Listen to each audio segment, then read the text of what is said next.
Hello नमस्कार, आप सभी का स्वागत है मेरे इस चैनल कोटसे में। और जैसा कि आप सभी को अंदेशा हो चुका होगा कि मेरे गले में बच्चन साहब का इन्फ्लुएंस है। क्यों है उसमें मैं नहीं जाऊंगा, लेकिन इन्फ्लुएंस तो है।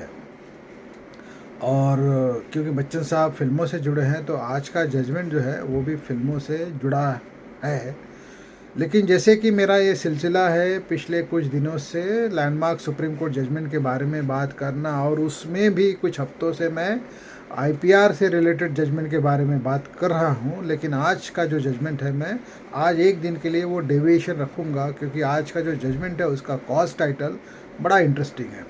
जब हम फिल्मों की बात करते हैं तो 2025 और 26 में एक फिल्म आई जिसका नाम था धुरंधर, और उसने काफ़ी लोगों की सुलगा दी है दुनिया में, देश में और विदेश में। अब उनके सुलगने का जो माजरा है वो सभी को पता है, तो उसमें मैं क्या ही जाऊं, वो एक अलग सब्जेक्ट है।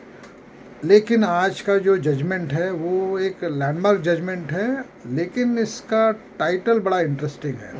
तो मैं चलो कोई सस्पेंस नहीं रखता हूँ, स्पॉइलर कर ही देता हूँ।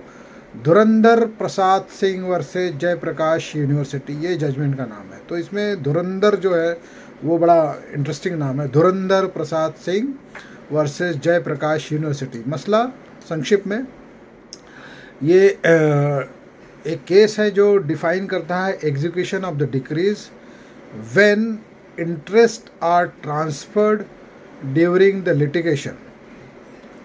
It held that the failing to implead a successor in litigant does not render a decree automatically void, and the executing court can decide on objections regarding the decree's validity under section 47 of the CPC. तो section 47 CPC का जो है, जिसमें आप decree है उसकी legitimacy उसकी validity को टेस्ट करने के लिए आप ऑब्जेक्शंस फाइल कर सकते हो।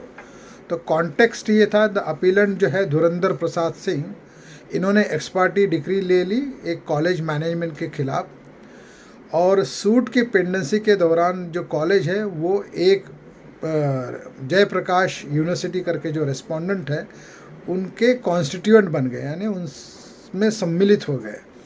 तो जो भी इंटरेस्ट था जो प्रीवियस इंस्टीट्यूट का था, जो वो डिवॉल्व हो गया, और वो नई यूनिवर्सिटी जो है जयप्रकाश यूनिवर्सिटी उसमें इवॉल्व हो गया। Devolution of that interest got invested into the new entity. The Bihar university became the new entity holding the interest, but they were not brought on record. यहाँ पे करेक्शन कर दूँ, जो जयप्रकाश यूनिवर्सिटी थी उसका इंटरेस्ट बिहार यूनिवर्सिटी में डिवॉल्व हो गया और वो नई एंटिटी बन गई। लेकिन ये जो बिहार यूनिवर्सिटी है उनको रिकॉर्ड पे नहीं लाया गया during the pendency of the suit. अगर आप रिफ़र करना चाहो तो ऑर्डर 22 रूल 10 CPC आप रिफ़र कर लो। अब डिक्री एक्सपार्टी हो गई। एग्जीक्यूटिंग कोर्ट का पावर जो है वो इसमें एनालाइज किया गया कि the court establish that an executing court can determine if the decree is null and void or purely in nullity or not executable, section 47 CPC. तो बेसिकली द जजमेंट जो है वो क्लैरिफाई करता है कि it is the best practice to add the successor, यानी जब आप किसी की डिमाइस हो जाती है या कोई दुनिया में नहीं रह जाता एज ए लिटिगेंट, तो उनके सक्सेसर को सिविल प्रोसीडिंग्स में उनके सक्सेसर को लाना उचित होता है. लेकिन अगर ऐसा होता है, फेलियर है, it does not necessarily invalidate the decree. तो उसके फेलियर से डिक्री की वैलिडिटी और इनवैलिडिटी टेस्ट नहीं होती है, but the decree cannot be executed against the party who was not involved in the suit. यानी कि अगर समझो, अगर लीगल हेयर या सक्सेसर को आप पेंडिंग सूट में नहीं लाते हो उनके डिमाइस होने के बाद में या उनके एग्जिट होने के बाद में, और डिक्री आप ले लेते हो, तो उससे उनके ना लाने से, यानी सक्सेसर या लीगल हेयर्स को ना लाने से वो कोई एक जो है डिक्री को इनवैलिडेट नहीं कर सकता, लेकिन डिक्री एग्जीक्यूट नहीं हो सकती उस पार्टी के अगेंस्ट में जो उस सूट में कभी पार्टी था ही नहीं, या आपने कोशिशों के बावजूद उनको पार्टी बनाया नहीं।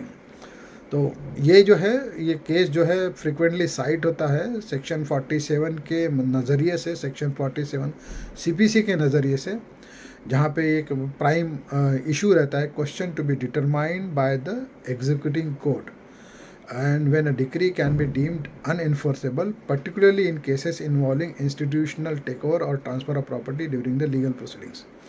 तो जब भी इस तरह का ऑब्जेक्शन आता है तो एग्जीक्यूटिव कोर्ट को पावर रहता है उसको डिसाइड करने का, and that is all together a separate suit before the executive court. तो ये जो है जजमेंट है 2001 सुप्रीम कोर्ट का ये जजमेंट है, SC 2552 साइटेशन है, और टाइटल भी है धुरंधर प्रसाद सिंह वर्सेस जयप्रकाश यूनिवर्सिटी। तो मुझे लगा कि ये मैं जजमेंट के बारे में बात करूं, क्योंकि एक तो ये टाइटल ही अपने आप में बड़ा खुशमिजाज टाइटल है, बड़ा धुरंधर टाइटल है, नाम ही धुरंधर है। तो मैंने सोचा कि आजकल धुरंधर की चर्चा हो रही है, तो क्यों ना मैं एक ऐसा जजमेंट पढूं या ढूंढूं, और वो किसी न किसी वजह से नाम धुरंधर से जुड़ा हुआ। तो सोचा मैंने थोड़ा सा धुआं लगाने की कोशिश की है, वो कितना लगता है धुआं वो आप बताइएगा, लेकिन फ़िलहाल आज के लिए इतना ही। फिर मिलूँगा अगले वीडियो में definitely with another landmark judgment on IPR। तो आज के लिए इतना ही, thank you, have a nice day. और situation worldwide, west Asia थोड़ा सा पैनिकिंग है, और सब्र बनाए रखना, शांति बनाए रखना, और इंतज़ार करना, हमारे हाथ में क्या ही है। और न्यूज़ चैनल मत देखना, बिकॉज होपलेस, उनको तो कुछ फ़र्क ही नहीं पड़ता, उनको सिर्फ TRP चाहिए बस, और कुछ नहीं चाहिए। उनको कोई फ़र्क नहीं पड़ता कौन मर रहा है कौन जी रहा है, उनके लिए वो ब्रेकिंग न्यूज़ TRP बस यही खेल है उनका।